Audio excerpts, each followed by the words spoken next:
Desa yang berbahagia.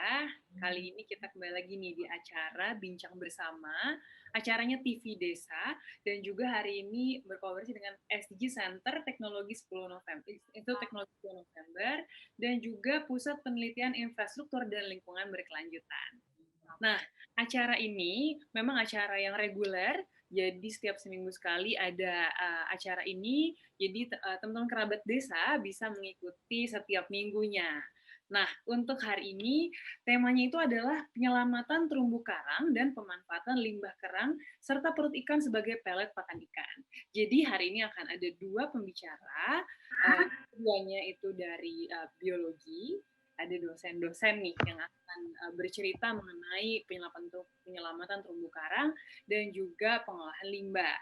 Yang pertama ada Pak Farid Kamal Muzaki, dan juga yang kedua ada Bu Dr. Awi Pujidiah Nurhayanti. Nah, sebelum nanti akan bercerita nih mengenai topik yang tadi sudah disebutkan, akan ada video terlebih dahulu, tapi sebelum video diputar, saya ingin memanggil Ibu Warma Dewanti sebagai perwakilan dari Pusat Penelitian Infrastruktur dan Lingkungan Berkelanjutan untuk memberikan sambutan dan juga sedikit pencerahan mengenai ini kegiatan apa sih Bu, terus kemudian bagaimana juga Puslit Infrastruktur dan Lingkungan Berkelanjutan bekerja ini. Silakan Bu. Baik, selamat malam Mbak Dina, terima kasih. Selamat malam para kerabat desa. Saya menyapa dari Surabaya ini, ya, karena di malam yang sangat berbahagia ini kita bisa bertemu. Ya, kami mengucapkan terima kasih sekali kepada TV Desa dan juga kami bekerja sama dengan Pusat Kajian Sustainable Development Goals dari ITS yang diketuai oleh Ibu Dr. Tuti Rumiati. Bu Tuti juga hadir pada malam hari ini dan kami sendiri dari Pusat Penelitian Infrastruktur dan Lingkungan Berkelanjutan ITS. Kami sangat ingin sharing dengan kerabat desa berkaitan dengan apa yang sudah dilakukan oleh para dosen, para peneliti di ITS, terutama berkaitan dengan pengelolaan wilayah pesisir. Tentu kita tahu bahwa Indonesia ini sangat kaya sekali dengan sumber daya alam dan salah satunya yang paling banyak adalah wilayah pesisir. Nah, kemudian kami melihat bahwa di lokasi-lokasi pesisir ini banyak sekali sudah terjadi kerusakan-kerusakan lingkungan sehingga kita bergerak ke arah pesisir itu sudah cukup lama sekali. Nanti akan disampaikan oleh Pak Kamal berkaitan dengan bagaimana penyelamatan daripada terumbu karang sehingga bisa meningkatkan biodiversitas yang ada di wilayah pesisir dan juga meningkatkan sekaligus ekonomi dari para nelayan, terutama di desa pesisir. Dan juga ada Bu Awi yang akan menyampaikan bagaimana pengelolaan limbah yang baik untuk wilayah pesisir ini, karena kami tahu bahwa penghasilan utamanya adalah dari sumber perikanan, begitu, sehingga pasti dari tangkapan ikan yang kemudian diolah ini akan menghasilkan limbah. Bagaimana mengolah limbah tersebut supaya memiliki nilai ekonomi. Nah, disinilah kami ingin berbagi dengan kerabat desa dan nantinya juga akan ada testimoni dari Pak Rosin, tapi Pak Rosin nanti mungkin akan hadir bersama kita nantinya. Kebetulan ini adalah binaan yang sudah dilakukan oleh teman-teman di Departemen Biologi ITS. Baik, mungkin itu sebagai pengantar dari kami, dari Pusat Penelitian. Semoga saja acara ini bisa bermanfaat bagi kerabat desa semua dan kita bisa mengambil hikmah dari acara pada malam hari ini, terutama untuk mengelola wilayah pesisir. Saya persilahkan, saya kembalikan ke Mbak Dina. Terima kasih kerabat desa yang hadir pada malam hari ini. Terima kasih. Silakan Mbak Dina. Terima kasih Bu Warma atas penjelasannya dan juga pembukaannya ya untuk ngobrol-ngobrol kita pada malam hari ini di TV Desa. Dan sekali lagi saya mau mengingatkan ini ada setiap minggu. Jadi kalau hari ini nonton bisa ajak kerabat-kerabat desa lainnya dan juga ditonton terus setiap minggunya. Nah, sebelum kita mulai ngobrol-ngobrol dengan Pak Kamal dan juga Bu Awi, kita bisa melihat video dulu nih untuk mendapatkan gambaran bagaimana sih kondisi pesisir, bagaimana indahnya, dan kenapa harus ada kegiatan rehabilitasi. Nah, nanti kan Pak Kamal juga akan cerita tentang rehabilitasi. Silakan, boleh diputar dulu videonya.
Baik, itu dia tadi video cuplikan ya, sekilas mengenai kegiatan pengolahan limbah tadi ya, limbah kerang dan juga perut ikan. Jadi memang tadi seperti yang diceritakan Bu Warma, bagaimana kehidupan di pesisir dan tentunya kegiatan sehari-hari kita ya secara umum itu pasti ada limbah yang disisakan. Nah, oleh karena itu ini saya mau bacain dulu CV dari Bu Awi. Bu Awi ini merupakan dosen di Departemen Biologi. Materi-materi yang beliau ajarkan itu termasuk animal structure, animal development, cell culture, marine natural product, fish and pest disease, cell and tissue engineering, animal secondary metabolitis, and cancer biology. Nah, beliau memang sangat tertarik dengan penelitian-penelitian terkait tadi itu yang selain mata kuliah tersebut dan juga termasuk ya animal structure and reproduction, terus marine resources for health, bioscience and anti-cancer drugs discovery, kemudian molecular docking and anti-cancer drug discovery, aquaculture feed pellets, jelas, kemudian ada juga herbal technology process. Nah, memang beliau sudah berkiprah di dunia pendidikan biologi sejak lama nih. Jadi beliau sudah S1 biologi, kemudian master juga biologi dan juga setelah melewati doktor di tahun 2015 di UGM. Nah, tidak perlu berlama.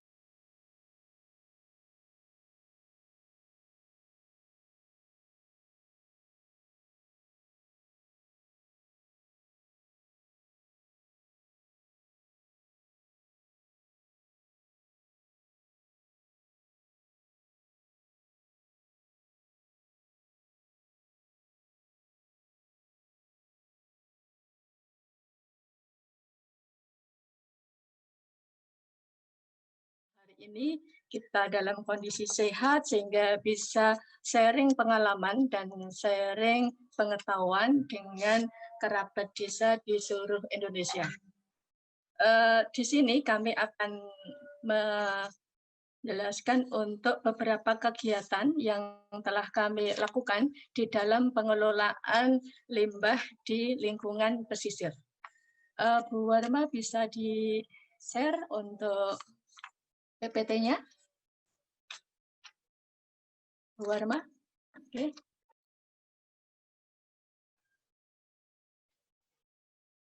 Terima kasih. Di sini adalah pemanfaatan limbah kerang serta perut ikan sebagai pelet yang akan menjadi pakan ikan. Sebelumnya kami perkenalkan, kami dari Laboratorium Zoologi dan Rekayasa Hewan dari Departemen Biologi, Fakultas Sains dan Analitika Data, FSAD, Institut Teknologi 10 November. Nah, di sini sudah kita ketahui bahwa Indonesia itu merupakan negara maritim yang memiliki perairan luas sekitar 70%. Sehingga hal ini menjadikan Indonesia sebagai salah satu negara dengan sumber daya laut yang melimpah. Salah satu sumber daya laut itu adalah berupa perikanan, udang, kerang, ikan, alga, dan lain-lain. Nah, dibalik dari keindahan pantai yang seringkali kita wisata ke pantai dengan lingkungan yang sangat indah, sumber daya yang melimpah, itu juga meningkat produksi perikanannya. Dengan meningkatnya produksi perikanan, itu juga menimbulkan berupa limbah perikanan yang dapat menyebabkan pencemaran lingkungan, menyebabkan penurunan estetika dan keindahan lingkungan, dan juga dapat menyebabkan gangguan kesehatan kepada masyarakat lingkungan. Next.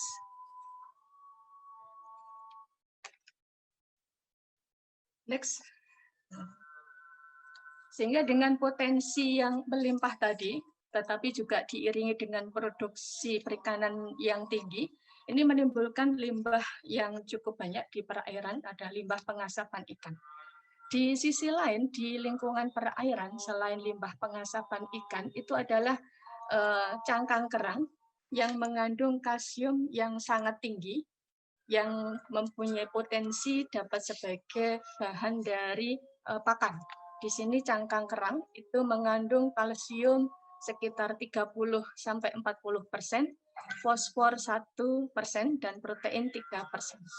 Kemudian untuk limbah pengasapan ikan itu memiliki kandungan nutrisi yang cukup tinggi, yaitu 35 sampai 68%, lemak 7,63%, air 10,3%, abu 11,7%, serat 6,73%, dan karbohidrat 19,15%.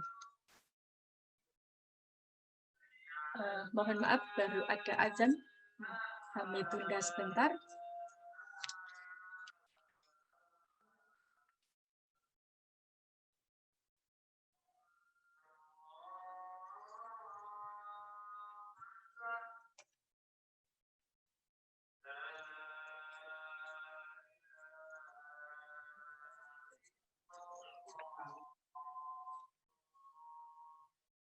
Oke, kami lanjutkan. Berdasarkan kandungan nutrisi yang cukup tinggi dari limbah pengasapan ikan dan juga dari cangkang kerang yang ada di pesisir, itu bisa kita manfaatkan sebagai pakan untuk ikan. Next. Next. Next. Next. Next.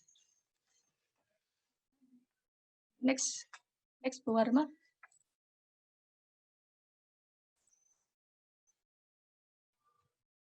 Next. Next. PPT-nya belum muncul. Oke.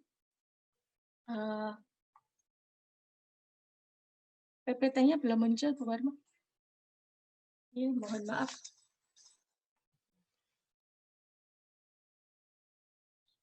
Slideshow. Nah, di sini pakan ikan itu dibagi menjadi dua. Yang pertama pakan alami dan pakan buatan. Pakan alami itu adalah pakan yang diperoleh secara langsung dari lingkungan hidupnya, dapat berupa fitoplankton maupun zooplankton. Sedangkan pakan buatan ini adalah pakan yang dibuat dengan komposisi tertentu sesuai dengan kebutuhannya. Nah, syarat untuk bisa menjadi pelet atau pakan ikan itu yang pertama mempunyai nilai gizi yang tinggi, mudah diperoleh, mudah diolah, diproses, mudah dicerna, mempunyai harga yang murah, tidak beracun, dan mempunyai ukuran yang sesuai dengan bukaan mulut ikan. Next. Sehingga di sini untuk bahan baku yang dapat digunakan sebagai pelet, itu yang beberapa bahan, ini bisa ada tepung ikan, kulit kerang, tepung darah, konsentrat vitamin, tepung kedelai, gandum kering, bekatul, jagung, sorghum, tepung daging atau tulang, tepung kelapa, ataupun singkong. Sedangkan komposisi dari nutrisi pakan yang dibutuhkan untuk pelet, ini adalah mengandung protein 32-45%, lemak 4-28%, karbohidrat 10-30%, mineral 1-2,5%, dan vitamin 1-2,5%. Next. Nah, bagaimana cara membuatnya? Ini secara singkat ada persiapan alat, persiapan bahan, kemudian mulai diproses di dalam persiapan bahan ini ada limbah ikan, ada keong, ada dedak, ada tapioka, ada vitamin yang bisa dimodifikasi dari bahan tersebut. Artinya apa yang ada di lingkungan itu yang dimanfaatkan sebagai bahan untuk pembuatan pelet. Next. Sehingga di sini ada yang dimodifikasi itu dari bahannya maupun dari tahap pencetakannya. Jadi bahan yang pertama dikeringkan, kemudian dihaluskan, kemudian menjadi tepung, dicampur, sehingga nanti menjadi adonan yang selanjutnya bisa dicetak. Next. Nah, kemudian di packing ya, yang terakhir ya, setelah menjadi pelet. Next. Ini bahan-bahan yang dibutuhkan. kemudian tahapannya, jadi sangat sederhana. Intinya bahwa dari bahan tadi semuanya di dalam bentuk tepung halus ya, kemudian dicampur, dilakukan fermentasi supaya protein itu terurai. Setelah itu dicetak, dikeringkan dan di packing. Jadi sangat sangat mudah dan sangat sederhana. Next. Ini analisis bisnis kalau kita melakukan pembuatan pellet secara mandiri, bahan yang digunakan limbah ikan, keong emas, telur keong emas, konsentrat. Nah, limbah-limbah ini dari bahan tadi, limbah ikan, keong maupun telur, itu bisa kita modifikasi. Artinya apa yang tersedia di lingkungan itu yang digunakan. Sehingga kalau misalkan tidak ada keong, itu bisa menggunakan dari limbah ikan sebagai sumber protein. Kemudian juga ada deda, ada tepung tapioka, vitamin, ragi. Sehingga kalau kita analisis secara bisnis, itu total biaya yang dibutuhkan hanya sekitar Rp2.000. Sehingga di sini kalau dibandingkan dengan harga pelet yang komersil, itu sangat jauh isinya, bisa sampai 60% dari biaya pembuatan pakan dibandingkan dengan pakan dari komersil. Ini beberapa kegiatan yang telah kami lakukan mulai 2015 sampai 2020. 2015 ini di Kampung Kejawen Lor, kita melakukan pengolahan limbah dari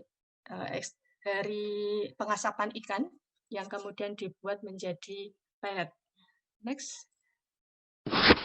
Dan juga 2016 ini kita lakukan di Trunojoyo di daerah Wonorejo. Kita menggunakan bahan baku bukan dari limbah pengasapan ikan, tetapi dari bahan tangkapan ikan, tangkapan perikanan yang tidak layak dijual, yang mungkin ukurannya kecil atau mungkin rusak sehingga tidak laku dijual, itu bisa digunakan sebagai bahan baku untuk pembuatan pellet. Next. Next. 10 menit lagi ya, Bu. Ya, 2000. Kemudian 2017 kita mulai melakukan inovasi untuk pembuatan pellet tadi. Kita desain alat penggilingan tepung, kemudian juga mesin untuk penggiling tepung, mesin penghalus tepung, kemudian juga untuk pencetakan. Ini kita lakukan pada tahun 2017 untuk mendesain alat pencetak pellet tadi. Alat ini kita gunakan di laboratorium zoologi dan rekayasa hewan yang digunakan oleh mahasiswa untuk tugas akhir. Next. Kemudian pada tahun 2017 itu kita juga membuat inovasi untuk membuat produk tadi, produk pellet dengan merek Sifos yang kita lakukan kita pameran di dalam inovasi pellet di Joint Working Group 2017 kerjasama antara Indonesia dan Jepang yang dilakukan Kemendikbud dengan ITS. Next.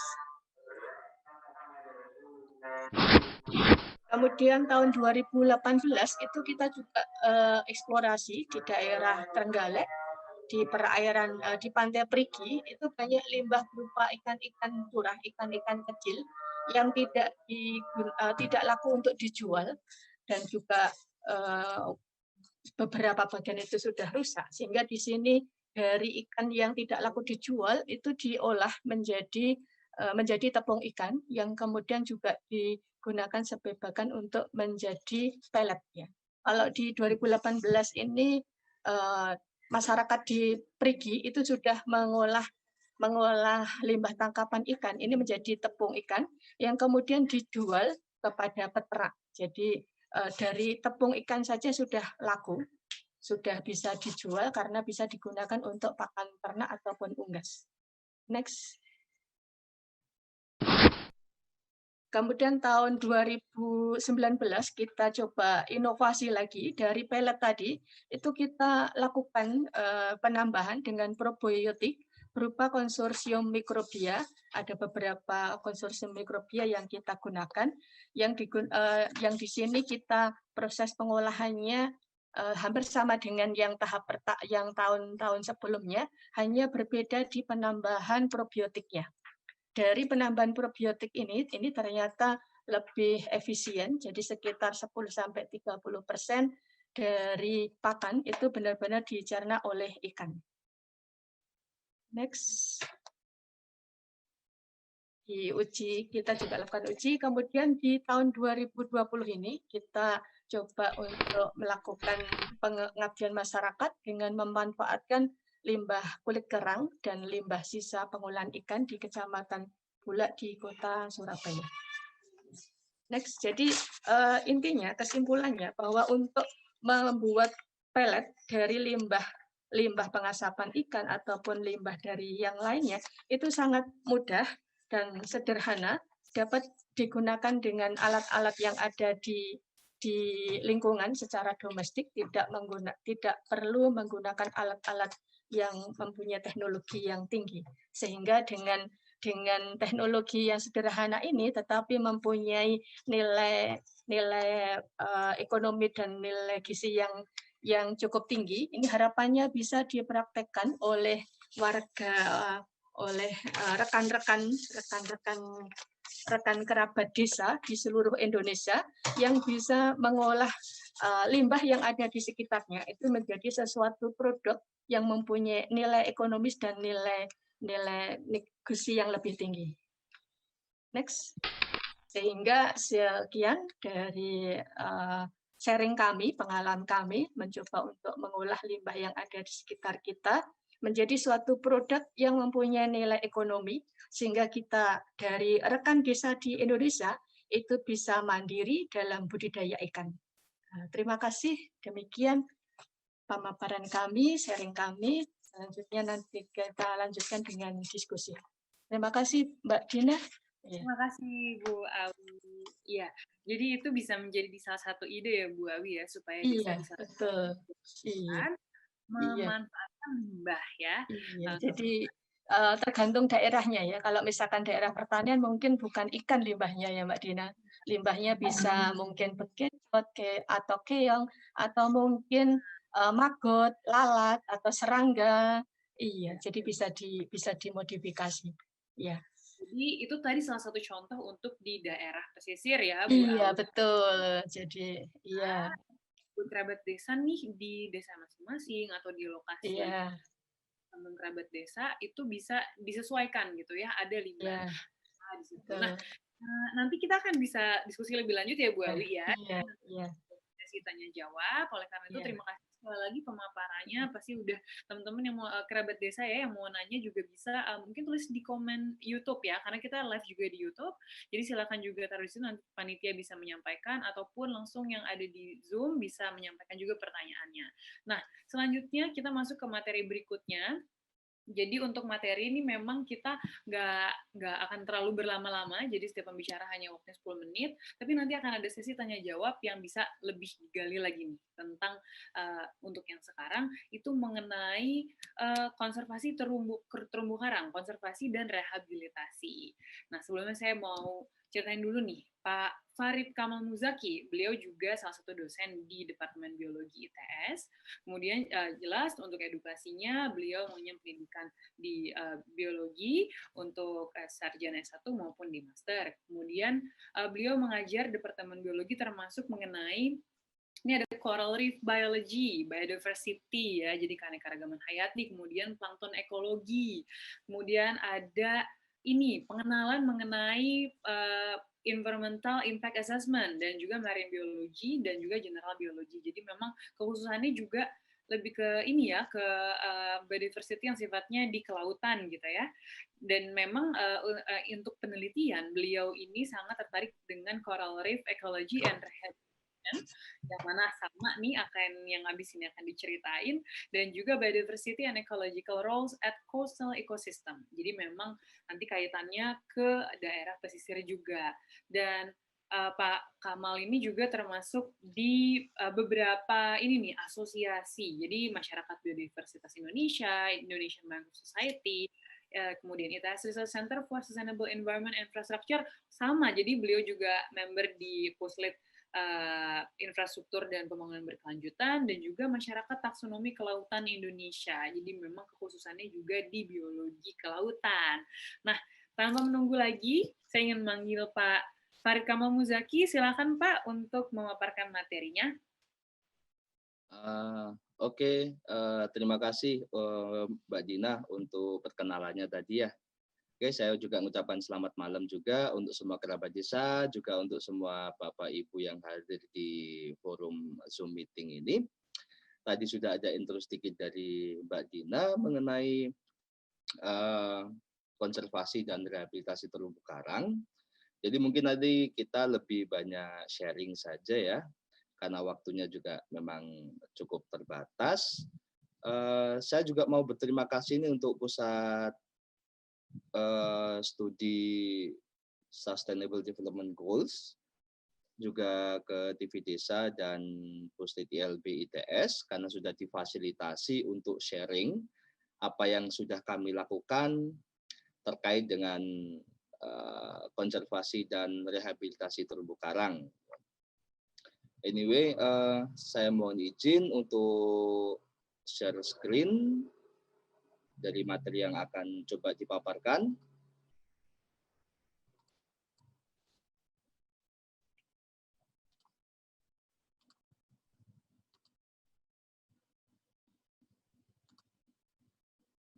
Oke, terima kasih. Mungkin sudah muncul ya di layar Bapak Ibu sekalian.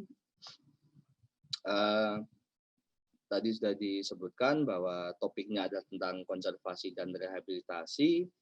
Tapi nanti mungkin sebelum kita masuk ya ke poin konservasi dan rehabilitasi, saya juga mau memberikan sedikit informasi umum saja tentang karang dan terumbu karang. Jadi masih sangat banyak mungkin di antara kita yang bahkan menyangka bahwa karang itu adalah benda tak hidup atau karena bentuknya seperti pohon, jadi kelihatan dianggap sebagai tanaman gitu kan.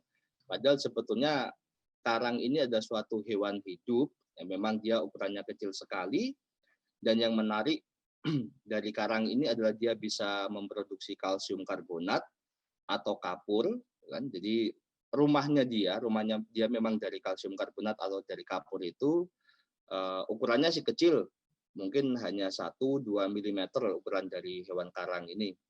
Yang besar ya mungkin hanya 5 atau 10 cm.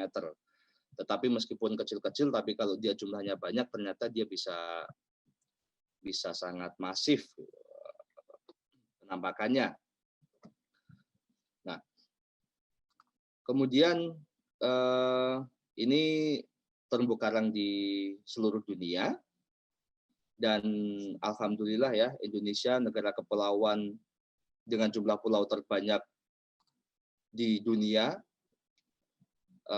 Luas pesisir kita juga sangat luas, area pesisir kita sangat panjang, konsekuensinya, dan karena kita juga berada di area tropis, jadinya kita itu memiliki area terumbu karang yang bisa dibilang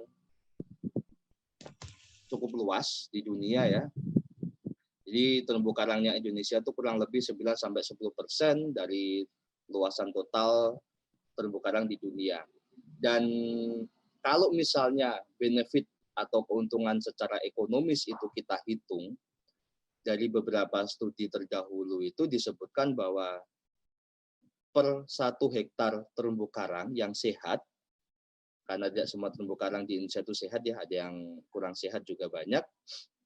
Jadi per hektar dalam 1 tahun itu kurang lebih dia bisa memberikan nilai manfaat ekonomis antara 76 sampai 163 juta.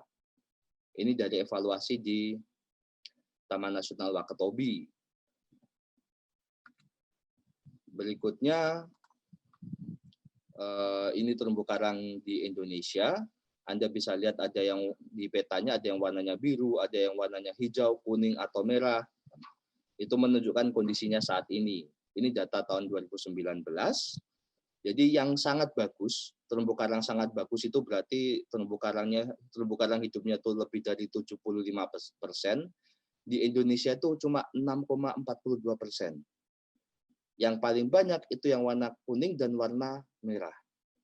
Kuning kondisinya sedang, Yang kondisinya sedang ini adalah 37,38%, sementara yang kondisinya buruk atau rusak di Indonesia 33,82%.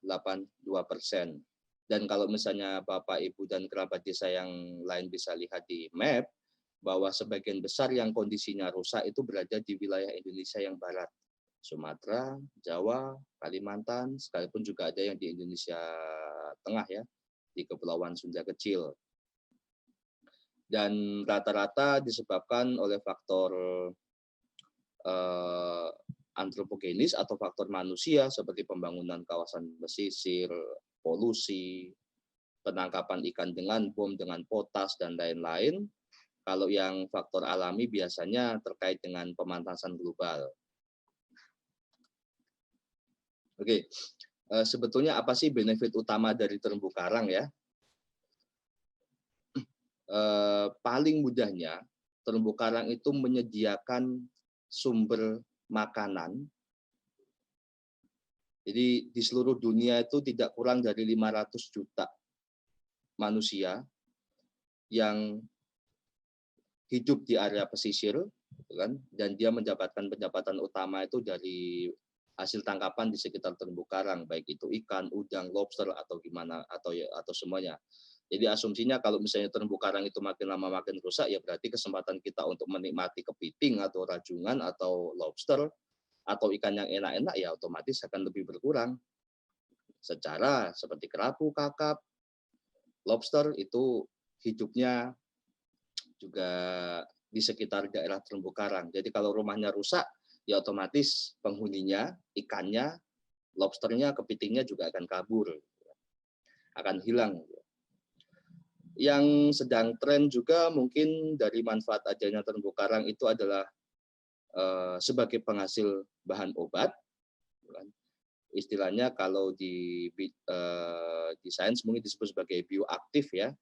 Jadi sudah banyak studi terkait bioaktif yang bisa kita dapatkan dari terumbu karang, anti kanker, anti demam, anti inflamasi, itu banyak sekarang yang didapat dari terumbu karang, terutama dari seperti spons laut. Saya mungkin skip saja untuk bagian ini. Nah, salah satu ancaman yang mungkin tidak kita sadari ya terhadap kelestarian terumbu karang itu termasuk diantaranya adalah ini, akuarium air laut. Seringkali karang untuk akuarium air laut atau ikan-ikannya itu bukan merupakan hasil budidaya, tapi tangkapan langsung dari alam.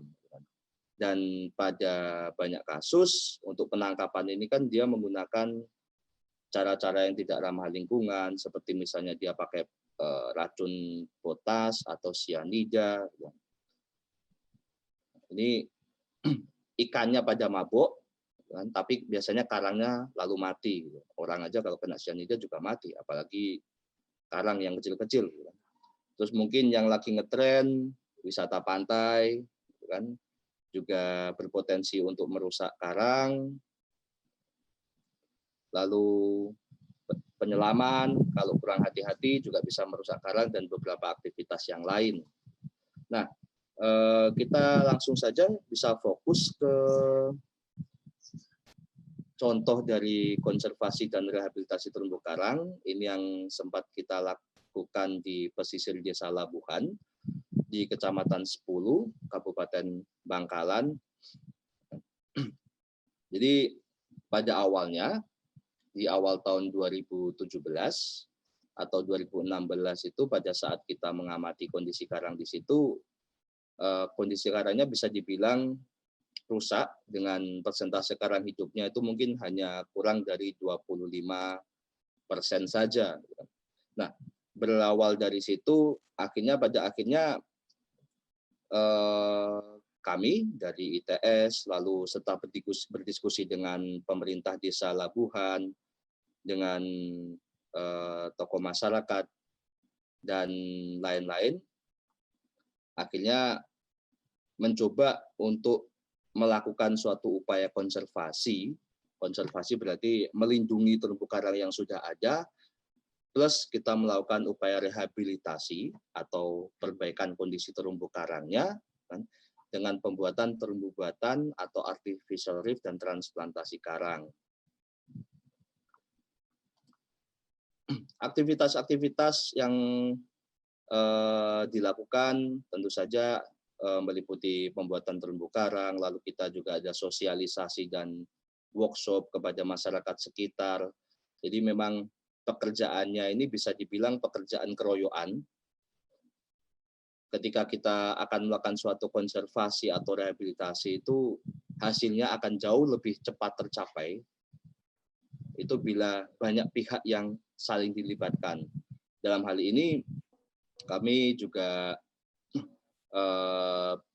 bekerja sama dengan pemerintah Desa Labuan, lalu di situ ada kelompok tani mangrove Cemara Sejahtera, ada Pokdarwis Payung Kuning, lalu dari LPPM ITS, dari beberapa lembaga konservasi misalnya Agri Conservation, lalu juga dari komunitas pecinta alam PLH Siklus, mahasiswa-mahasiswa ITS, juga salah satu BUMN kan, waktu dengan Pertamina Hulu Energi West Madura Offshore. Kan.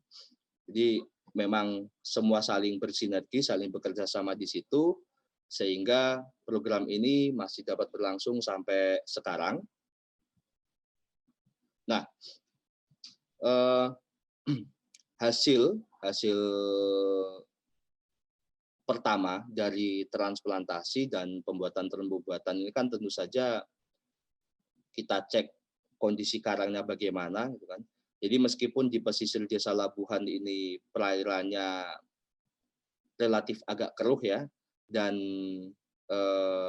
ombaknya cukup kuat, arus juga cukup kuat, tapi kami bersyukur bahwa kerja keras dari rekan-rekan yang berpartisipasi dalam program konservasi dan rehabilitasi ini mulai membuahkan hasil. Ini foto kondisi karang yang ditanam, yang di gambar atas ini 2 bulan setelah ditanam. Jadi waktu itu ini tahun 2007, penanamannya tahun 2017 bulan Juni, seingat saya. Ini foto-fotonya yang di atas, 2 foto di atas ini kondisi pada saat Agustus. Jadi alhamdulillah pertumbuhan karangnya cukup bagus.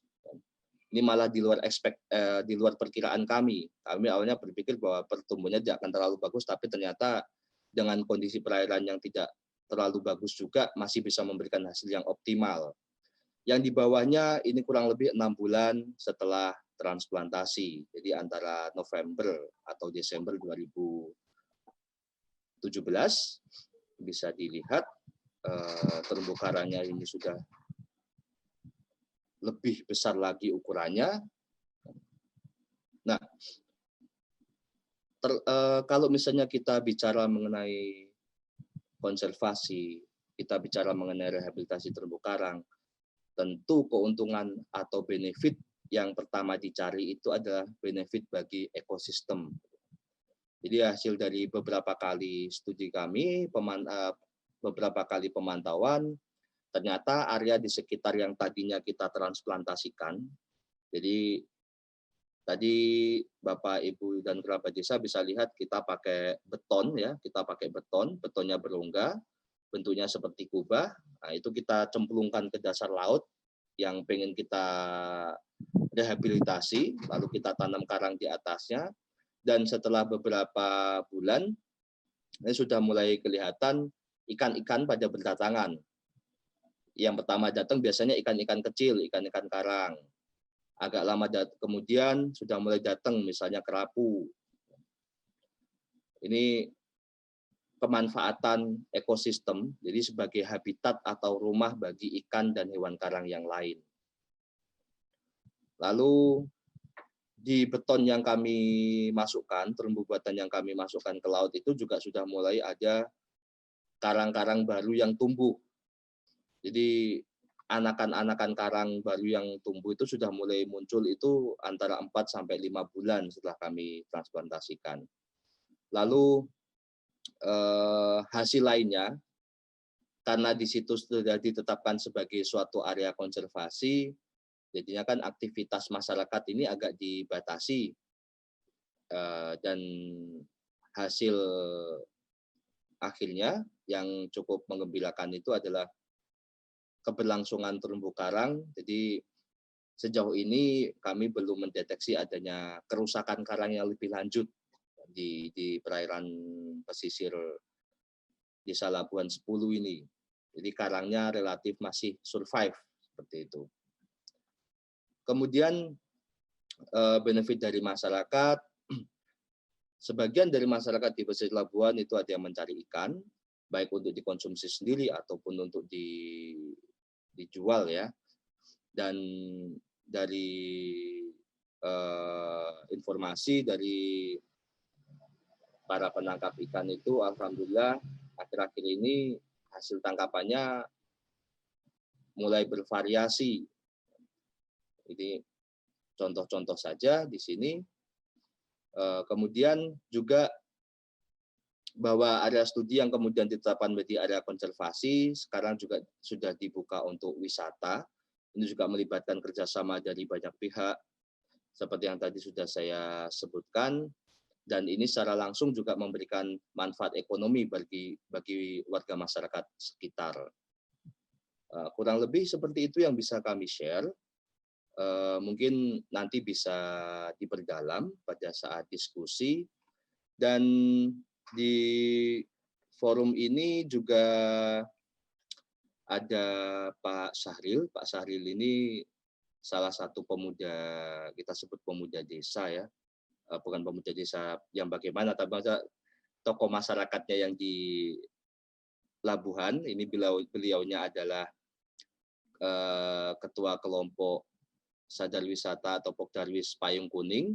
Jadi mungkin nanti beliaunya juga bisa memberikan sedikit testimoni atau overview atau gambaran dari apa yang benefit, terutama mengenai benefit yang sudah diperoleh oleh masyarakat. Mungkin itu dulu Mbak Dina. Terima kasih untuk kesempatannya Mbak Dina. Baik, terima kasih Pak Kamal atas paparannya. Jadi tadi Pak Kamal sempat cerita ada Pak Syahril nih di tengah-tengah kita ya, salah satu tokoh masyarakat di Desa Labuhan. Jadi nanti Pak Syahril akan cerita sedikit mengenai apa sih yang dirasakan gitu ya setelah melakukan rehabilitasi terumbu karang atau ekosistem di pesisir tersebut. Nah, tapi sebelum kita mendengarkan nih testimoni dari Pak Syahril, mau diputarkan dulu video supaya kerabat desa bisa membandingkan mana sih yang terumbu karang yang sehat dan juga terumbu karang yang perlu direhabilitasi. Baik, silakan teman-teman panitia untuk memutar videonya.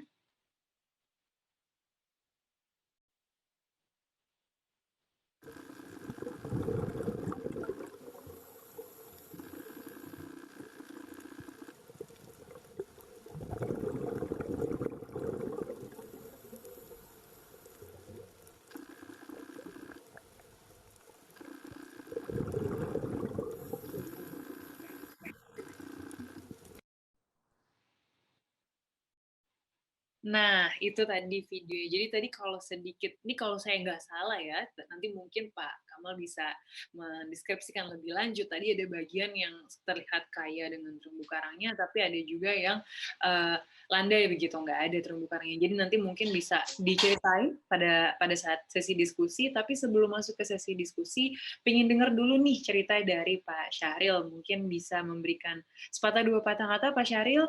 Apa Pak Syahril udah ada di dalam ruangan? Oke, Pak Syahril belum ada nih kayaknya. Kalau gitu sambil kita... Kelihatannya sudah Mbak Dina. Pak Syahril, monggo dipersilahkan.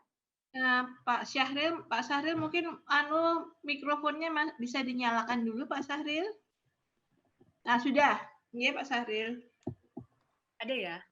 Ada. Baik. Monggo Pak Syahril.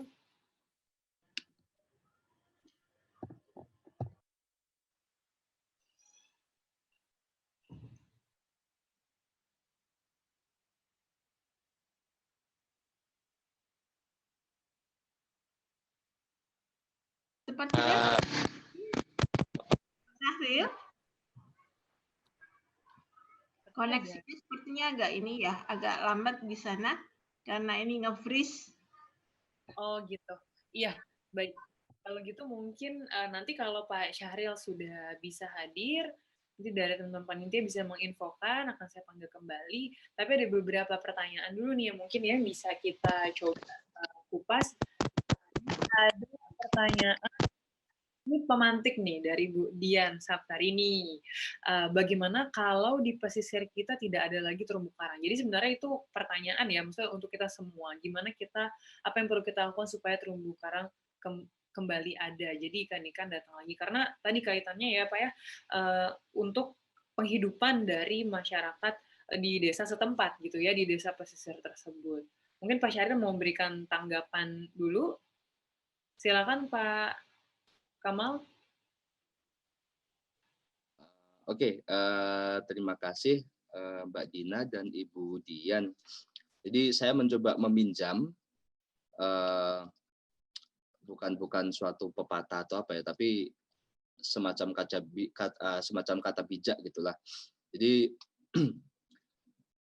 ada rekan yang mengatakan bahwa untuk melakukan konservasi itu yang perlu dilakukan yang pertama itu adalah save, kan? Yang kedua adalah study, yang ketiga adalah use. Save, study, dan terakhir adalah use untuk menjaga supaya sumber daya hayati itu tetap sustainable atau tetap terjaga gitu. Dalam konteks tersebut, ketika kita kembalikan kepada apa yang sempat ditanyakan oleh Bu Dian mengenai apa yang akan terjadi kalau misalnya terumbu karang ini tidak ada, ya kembali lagi terkait dengan fungsi terumbu karang tadi. Secara terumbu karang ini kan merupakan habitat ya, atau rumah atau tempat tinggal. Tidak hanya bagi ikan-ikan atau komoditas laut yang memiliki potensi ekonomis tinggi, tetapi lebih dari itu, tidak hanya ikan yang potensi ekonomis tinggi, tapi juga banyak spesies biota laut yang lainnya itu yang hidupnya itu tergantung dengan adanya terumbu karang. Jadi kalau misalnya terumbu karang tidak ada, ya secara otomatis hewan-hewannya yang tadinya ada di area terumbu karang itu juga akan hilang. Seperti tadi sudah dicontohkan yang potensial ekonomis tinggi seperti kerapu, kakap, lobster, dan lain-lain. Itu akan semakin susah untuk dicari. Permintaan tinggi, barangnya tidak ada, ya seperti itulah. Kemudian apa yang perlu dilakukan kalau misalnya kita ingin ikan hadir kembali atau biota laut yang lain supaya datang kembali. Jadi sepengetahuan saya, keberadaan atau kedatangan suatu ikan atau hewan apapun itu ya, yang pertama yang mereka cari itu adalah tempat tinggal, habitat, di mana di situ tersedia makanan, di situ tersedia perlindungan, dan sebagainya. Jadi kalau misalnya terumbu karangnya rusak, atau terumbu karangnya tidak ada, ya kalau misalnya kita ingin meningkatkan kehadiran ikan dan lain-lain, secara otomatis ya kita harus melakukan upaya rehabilitasi. Sebenarnya rehabilitasi terumbu karang juga macamnya banyak sekali ya, tidak harus melalui pembuatan terumbu buatan atau lain-lain. Seperti yang sudah dilakukan oleh nelayan tradisional misalnya, mereka membuat rumpon-rumpon. Rumpon ini kan digunakan juga untuk menarik kehadiran ikan. Rumpon yang awalnya mungkin bentuknya sederhana, sekarang bentuknya sudah berbagai macam, dan itu juga bisa berpotensi mendatangkan kehadiran ikan. Rumponnya sendiri pun itu juga bisa ditumbuhi oleh karang. Iya. Jadi misalnya seperti gimana, Mbak Dina? Jadi habitat baru gitu ya intinya. Ya, jadi membentuk habitat baru lah. Pak Syahril udah hadir nih, jadi bisa cerita juga nih Pak Syahril. Pak Syahril, silakan Pak Syahril. Masyarakat nih untuk rehabilitasi. Monggo Pak.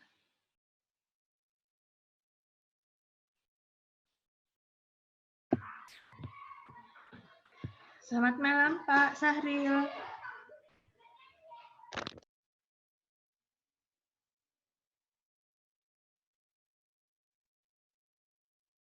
Masih ada gangguan koneksi sepertinya Pak Syahril. Baik, sambil menunggu nih nanti kalau Pak Syahril sudah bisa lagi. Oke, sepertinya sudah aktif. Ya, Pak Syahril, kedengaran. kedengeran Ya, Pak? Cerita sedikit ya. amal rehabilitasi gotong royong masyarakat. Gimana Pak Syahril? Yang dilakukan bersama oleh tim dari Mas Kamal dari ITS bersama anggota kami di Desa Labuan. Ya, secara singkat saja itu manfaatnya nomor satu itu bagi para nelayan kami, terutama bagi yang mau mancing ikan cumi, itu kebanyakan ikan itu berada di tempat yang sudah ada transplantasi terumbu karang yang dibuat oleh tim bersama kami itu. Jadi di titik transplantasi terumbu karang tadi itu tempatnya ikan-ikan, jadi terutama ikan cumi itu kalau musim terang bulan atau kondisi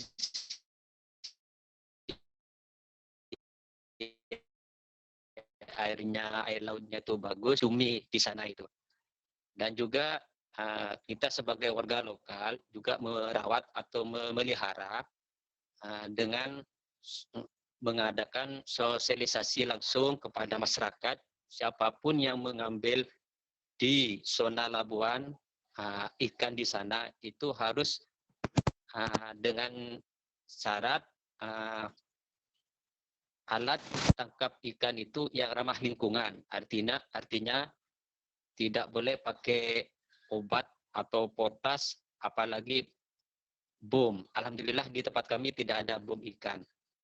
Dan juga tempat transplantasi terumbu karang itu tidak terlalu jauh, artinya di kedalaman 5 meter.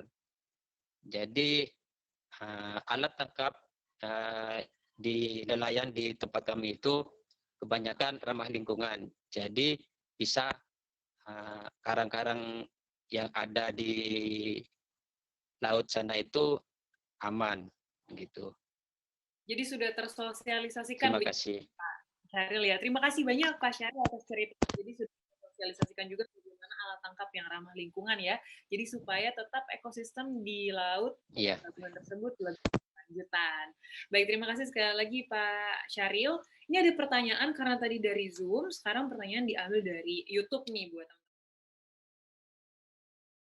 Pertanyaan dari YouTube ini katanya pelet yang dibuat tadi dari limbah ikan dan lain-lain bisa digunakan untuk semua jenis ikan atau jenis ikan tertentu saja. Silakan Bu Awi. Terima kasih Mbak Dina. Untuk sementara ini yang kita lakukan itu kita ujikan ke ikan lele, jadi belum dipakai untuk jenis-jenis ikan yang lain. Sehingga iya, setiap jenis ikan itu mempunyai spesifik jenis pakan ya Mbak Dina.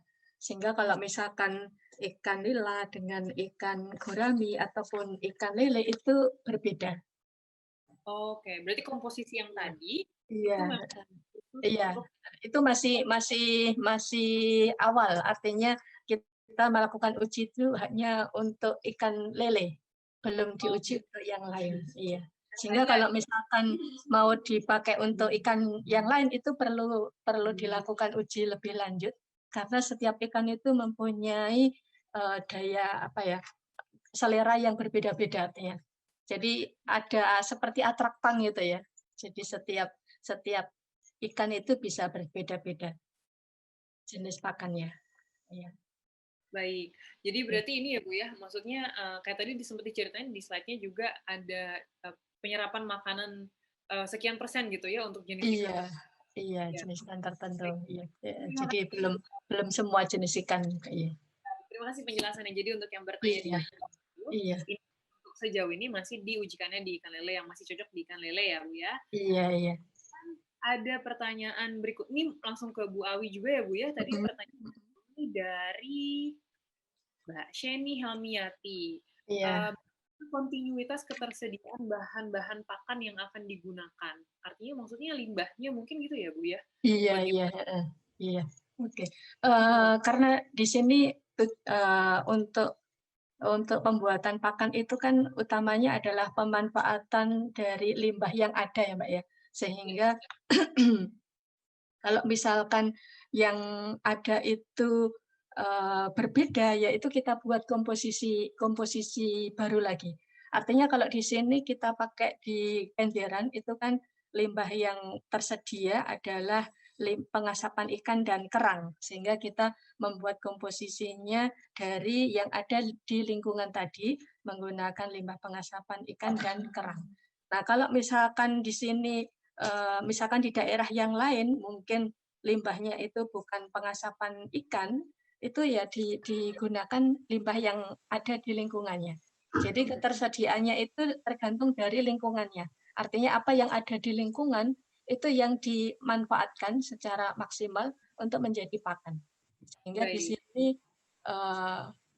sesuai dengan lingkungan kondisinya ya, sehingga menurut saya ya tetap ada kontinuitas ya, karena kehidupan itu kan aktivitas itu selalu ada. Cuma mungkin jenisnya yang berbeda-beda ya. Misalkan ya bukan hanya limbah pengasapan, mungkin bisa limbah tangkapan ikan gitu. Ya. Baik. Ya. Kalau boleh saya simpulkan ini mengenai kontinuitas. Karena pada dasarnya ini pengolahan limbah ya, Bu ya. Jadi iya.